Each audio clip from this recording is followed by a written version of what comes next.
Daynta labada arda ee Faarax Cali iyo Samakaab Cali goobta degmada Taleex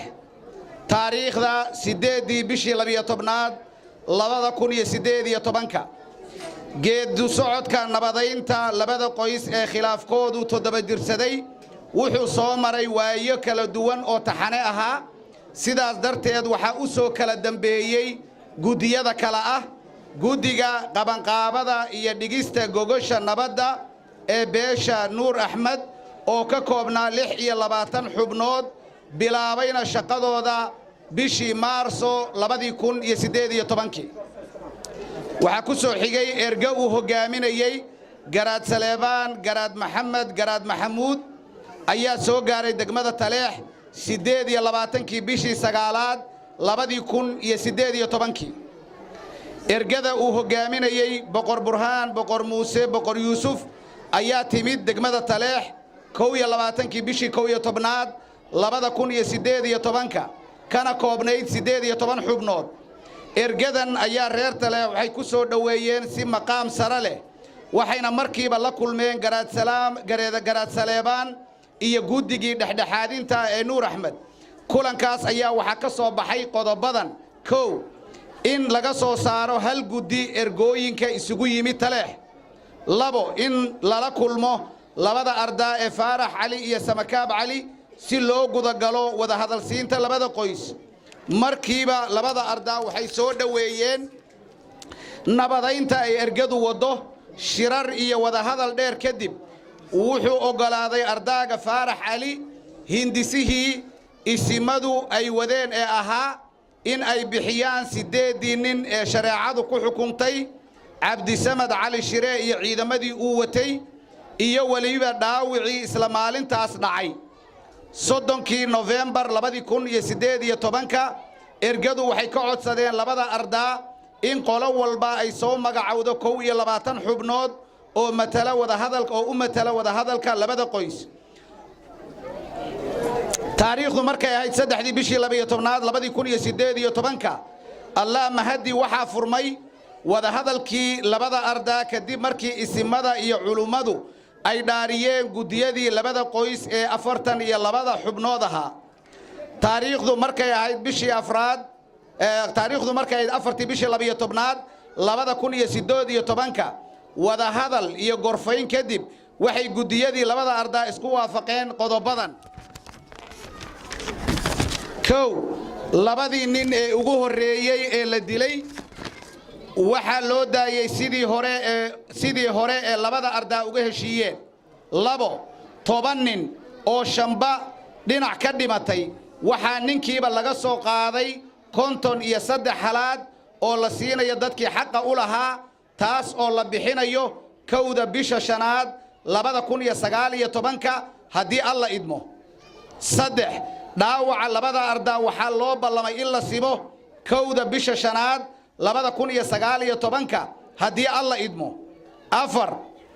shantii bishii 12aad 2018 waxay labada qoys kala qaateen duugtii 10 nin oo midkiiba laga bixiyay $1 oo dollarka Mareykanka ah inta kadib ergadu waxay wacyigelin u samaysay bulshada labada arda ayagoo qolo walba siiyay maalin u gaar ah dhanka kale ergadu waxay si guud u wacyigeliyeen bulshada reer Taleex dhamaantood ugu dambayn waxa shirka nabadaynta labada arda ka soo baxay go'aamada hoos ku qoran koow isimadu waxay go'aamiyeen in ay ka bixiyaan 8 nin ee ay qaadeen ninkiiba 100 halaad labo isimadu waxay siiyeen beesha Faarax Cali iyo Wacays Cali duugtii 8 nin oo ninkiiba laga bixiyay $1 saddex maanta oo taariikhdu ay tahay 8 bisha 12aad 2018 waxa la bixinayaa jifida 8 nin oo u dhiganta 133 iyo 200 oo dollar iyo 69 iyo 800 oo dollar oo magdheerta kamida sida darteed wadarta lacagta la bixiyay maanta waa 200 oo kun oo dollar afar baaqiga ka haray magta waxaa lagu bixinayaa muddo 1 sano ah oo ka bilaabanaysa maanta oo bishu ay tahay 8 bishii 12aad 2018 kuna eg 7 bisha 12aad 2019 haddii alla idmo dhaawaca isimadu qaadeen iyo ilaalinta heshiiska ee labada arda waxay u saareen guddi ka kooban xubnaha hoos ku qoran sheekh daahir khaliif jaamac maxamuud cali warsame maxamed cawad jaamac علي صلاة ديرية عبد الرزاق فارح دغويل داكر محمد ورسمه لح هشيس كلبدا أردا أي كجارين دمشقة يداوع دحدودا كدعي ee ku lifaaqan go'aamada isimada waxa loo fulina yaa sida loogu heshiiyay ciqaabta cidii ku xad gudubta heshiiska qofkii geysta dil waa la soo qabanayaa waana la qisaasayaa waxaana lagu ganaaxayaa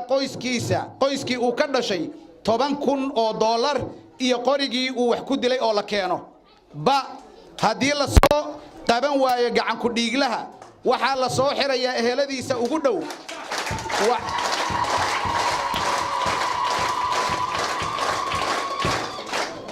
haddii la soo qaban waayo gacan ku dhiiglaha waxaa la soo xirayaa eheladiisa ugu dhow waxaana laga qaadayaa 200 oo halaad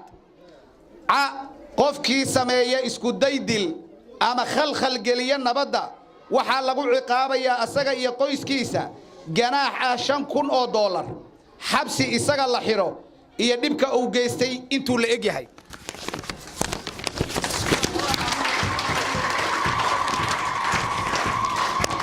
gabagabo isimadu waxay u macalinayaan Allah subhanahu wa ta'ala oo suurta geliyay heshiiskan waxay dhanka kale u mahad celinayaan cid walba oo gacan ka geysatay suurta gelinta heshiiskan haday tahay mid dhaqaale mid talo iyo mid hawleedba sidoo kale waxay isimadu ilaah uga baryayaan guud ahaan ummadda Soomaaliyeed barwaaqo iyo bashbash gaar ahaan waxay duca badan u dirayaan labada ardaa ee heshiiyay iyo intii ka qayb qaadatay heshiisiintooda rag iyo dumarba saxiixayaasha boqor burhaan boqor muuse boqor yuusuf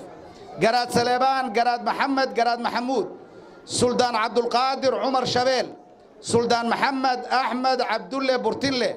ugaas xasan ugaas yaasiin ugaas cabdiraxmaan beeldaaje cali beeldaaje faarax beeldaaje maxamuud